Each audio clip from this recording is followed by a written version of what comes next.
Is your crypto safe? Right? Only when you have self-custody. There's a custodial wallet and a non-custodial wallet. And what's the difference, right? The custodial wallet is like Coinbase. So they have custody of your private keys, not you. Non-custodial wallets are the wallets that you control because you have the private keys. Just because you don't get the private key, it's not necessarily a bad thing. As you're going to see, there's pros and cons for every type of wallet, right? So you kind of want to figure out what's for you and for every given situation. That's the first question you want to ask. So there are many wallets. They all have pros and cons. Exchange wallets, browser wallets, software wallets, paper wallets, hardware wallets, and steel wallets. I bet you guys didn't know there was so many, right? Yeah, there's a lot of different types of wallets, right? But right? I'm going to review them all right now. So you're going to understand all of them today. The first one we're talking about is exchange wallets, right? Now, the security level, I call it a melted wallet, right? Because there's really no security there. I'm sorry. The pros are it's made for your phone, making it easy to use for on-the-go transactions. Purchase coins easily, right? On Coinbase, you can purchase it pretty easily. Many coins available on Coinbase, right? Easy liquidity, right? So you can actually cash out, right? And you have a point of contact. Somebody just wants, if you want to yell at someone for someone wrong, you actually can call a company. Whether or not they write you back, Coinbase, that's another thing. But there is a company you could sue if you wanted to, right? So there's a point of contact. That is a pro. Now, the con, add risk for malware and viruses, right? Because it's on your phone, in my opinion. There's no private key access, right? Now, legally, you give up your rights to your coins. So when you put your coins on Coinbase, what you're actually doing is you're creating an unsecured loan. It's like taking a loan on a house, right? If you don't pay, they take the house, right? So that's a secure loan, right?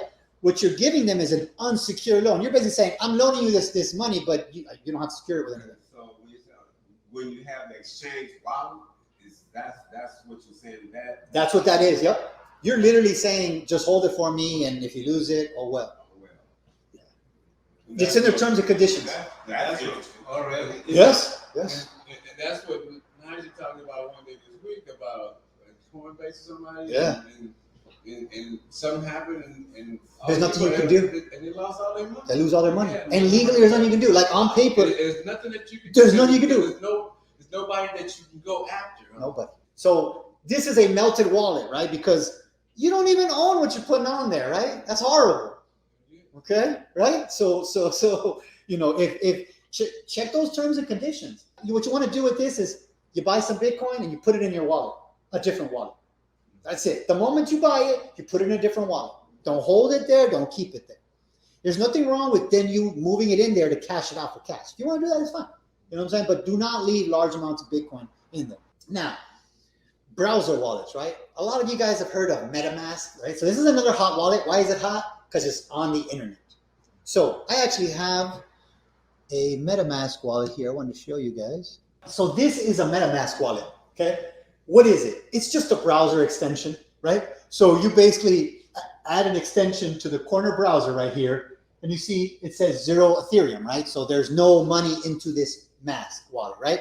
Now, what are the pros, right? Well, for one, it's convenient, right? Like it's on your browser. You can load Ethereum to it. It's right there. If you want to make quick changes, you got all those conveniences, right? Another thing that this does that other wallets don't do is it allows for something called dApps. And what are dApps? Decentralized applications. What is that? It's an application that needs nobody to run. So let's say you built a dApp that would gather all the street names, right? And you built it out so that it worked by itself using Google Maps to gather all the street names. Because nobody's running it and you built it that way, it's called a dApp. Okay? Not to get too technical. Also, with a MetaMask wallet, you can hold NFTs, right? Because NFTs are built on the Ethereum blockchain for the most part. You're at risk, right, for theft, malware, and viruses, right? Because if somebody gets a hold of that laptop you have it on, they can just take it out real quick, right? Another thing is it only supports Ethereum. It doesn't do Bitcoin. So the Bitcoin won't work. Will not work on MetaMask. Nope, that's a con right there. Yep. Also, there's no liquidity, right? We saw that, with Coinbase, if you got Bitcoin there, you can turn it into dollars and cash it out. With MetaMask, there's no liquidity. You got the Ethereum there, and you move it. That's where it stays, or you move it. So it stays there, and you can do transaction will stay there just You can do transactions with it. Yes. You can do transactions with But you cannot cash that it. out. You cannot cash that out. Nope. No.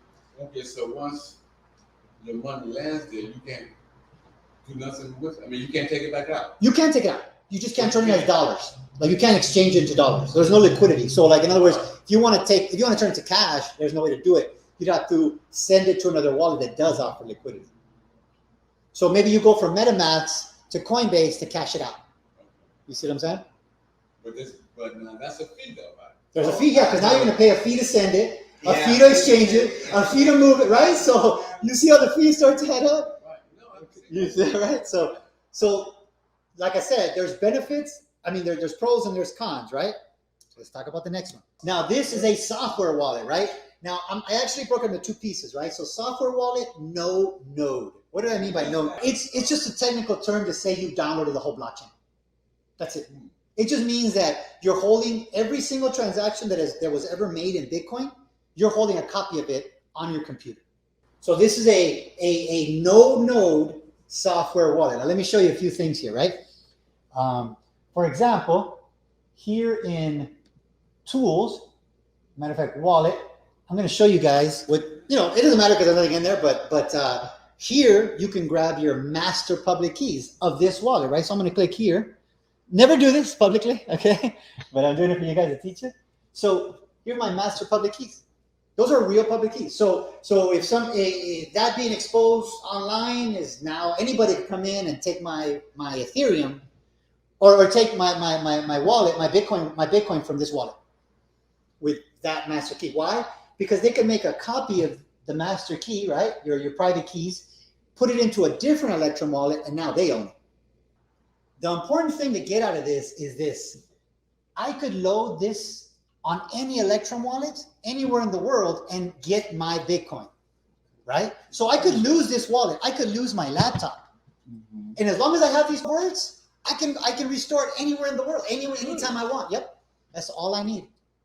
Okay, so who make them up? Just when you download this thing, it just creates it? Mm-hmm. Mm-hmm. Oh. Mm-hmm. Well, let me tell you what people do. This is how people lose it.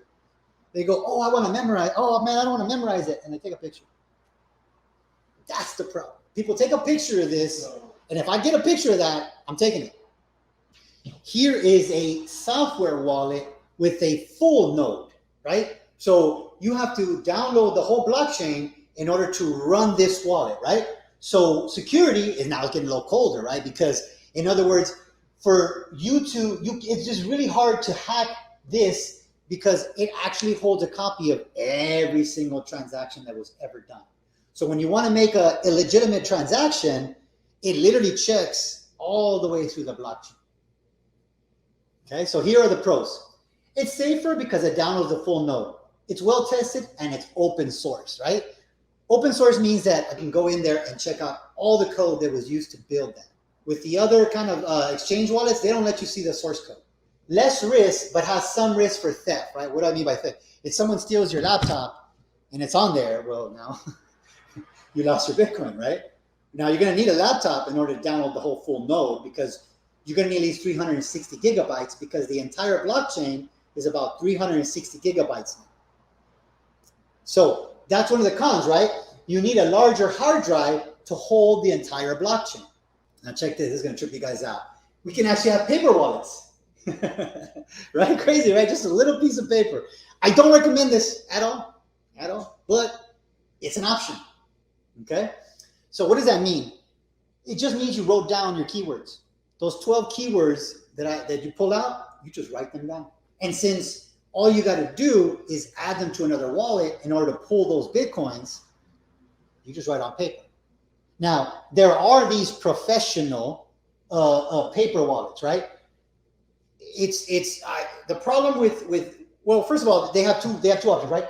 Over here you have your private keys, and over here you have the public address, right?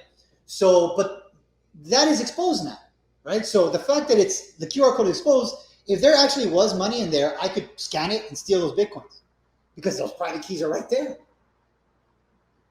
But if you wanted to write them down or do one of these wallets like this, you could fold it up and put it in a safe place. Nobody will touch it. It's completely cold, right? Because it doesn't touch the internet, right?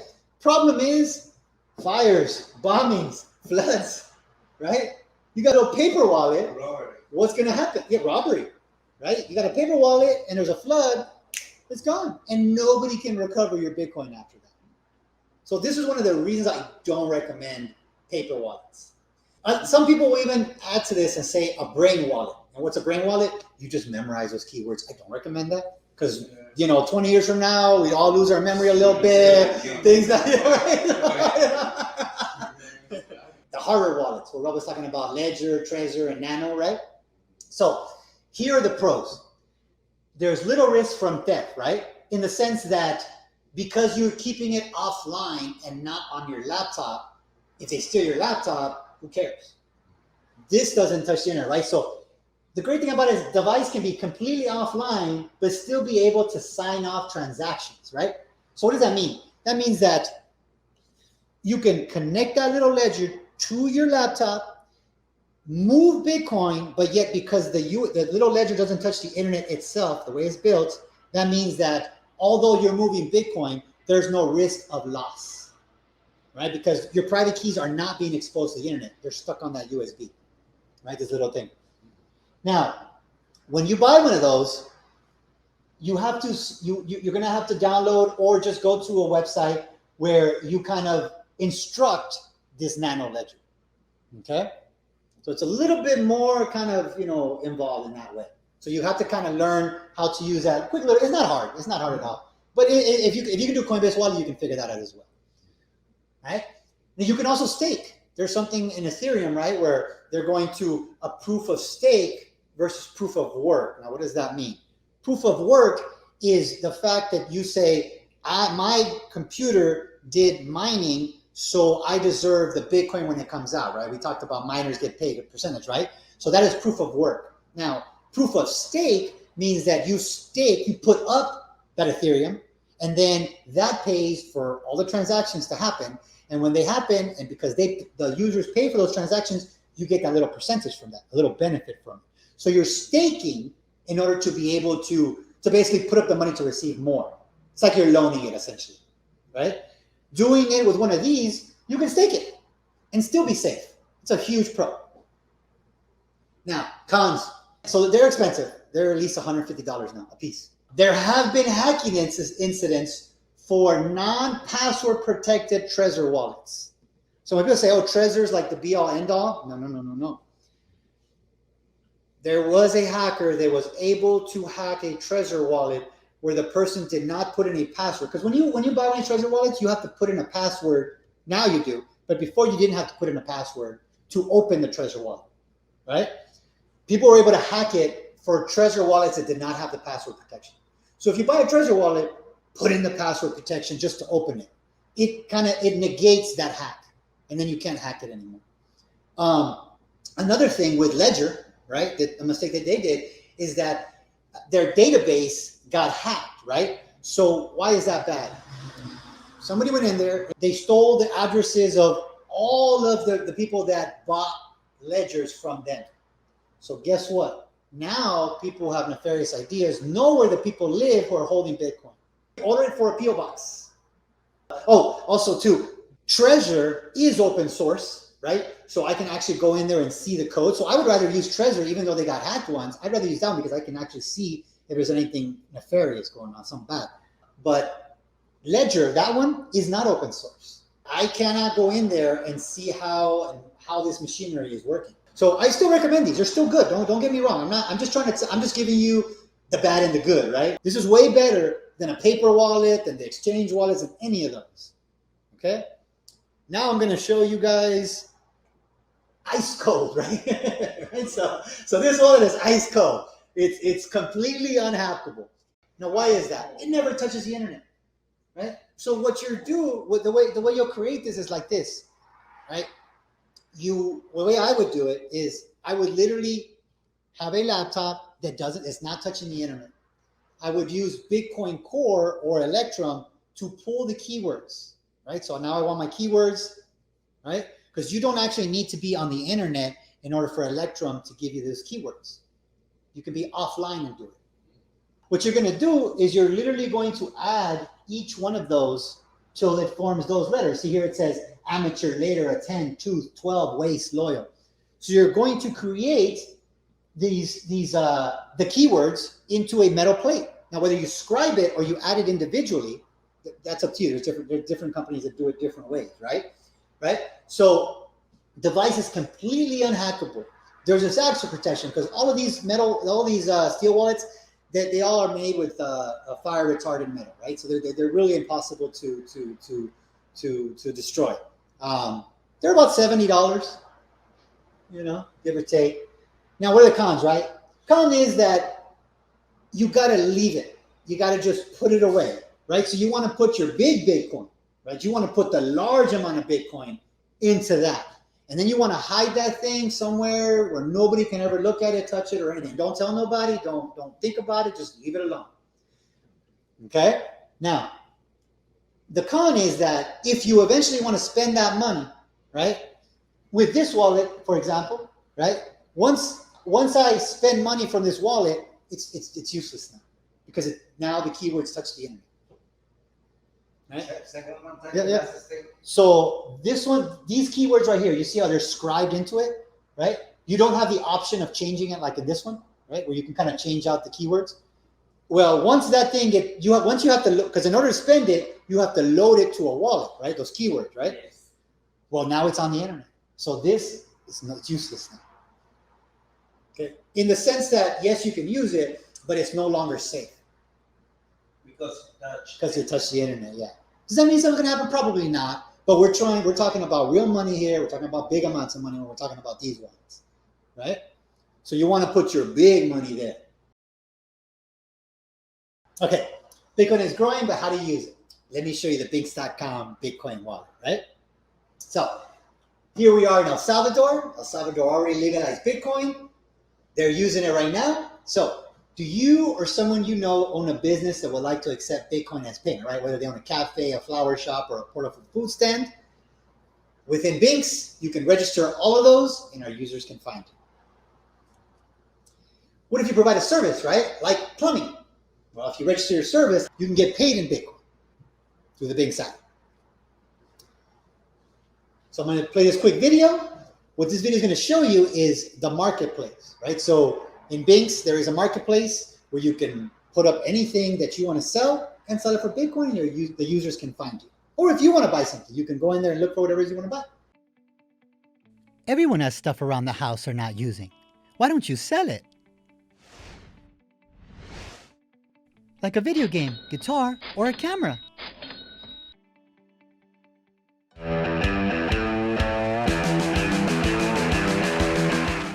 Buy and sell your stuff for dollars and Bitcoin at Binx.com. That's BINKX.com. Cool, but what's in it for me, right? Let me show you. So we got Hector here. He wants to sell that guitar.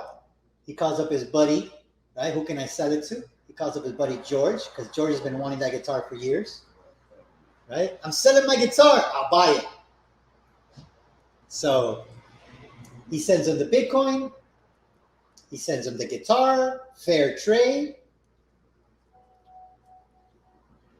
What if I said you could earn commissions for these transactions every time just for sharing Binx, right?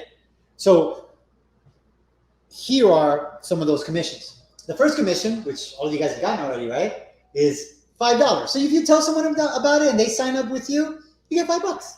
How cool is that, right? So there you are getting your $5. Now, when you tell your friends, for example, let's say we got our plumber here, we got our flower shop girl, she's over here with the cafe, and so all those 4 businesses and that service are people that you introduce to Binx, right? Every time they do a transaction, whether it's dollars or Bitcoin, you get a tiny percentage.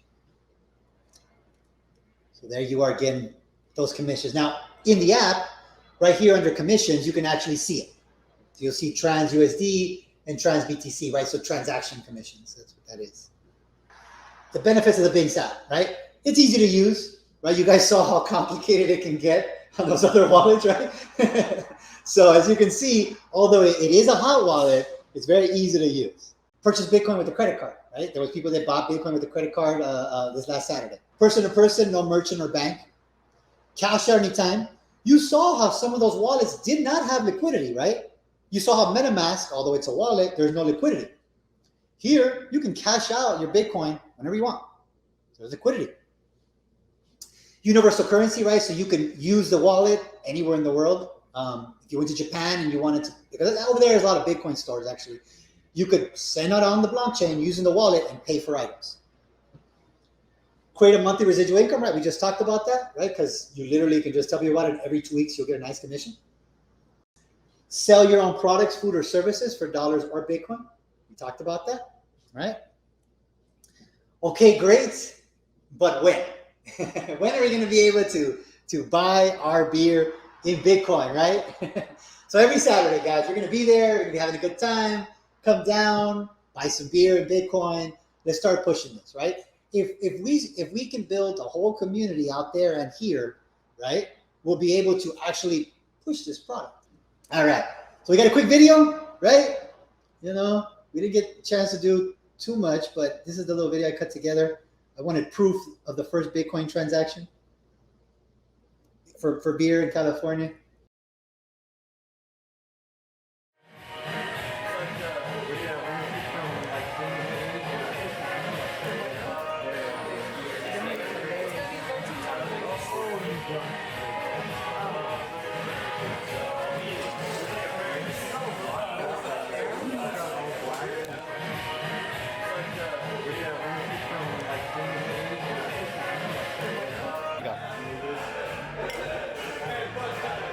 Right? So we did it, guys, right? It really happened. And it was glitch free. It wasn't like the website crashed, or you couldn't move your money or any of that. It's working, right? We saw it. So it's something. All right. Keep going. All right. So what is the big picture? Right? What are we doing all of this work for? Why am I here every Thursday and Saturday over there?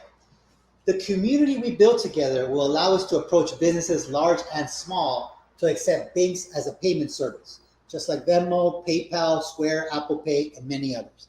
And you will profit, right? So if you guys help Binx spread the word, we can all make a nice little profit.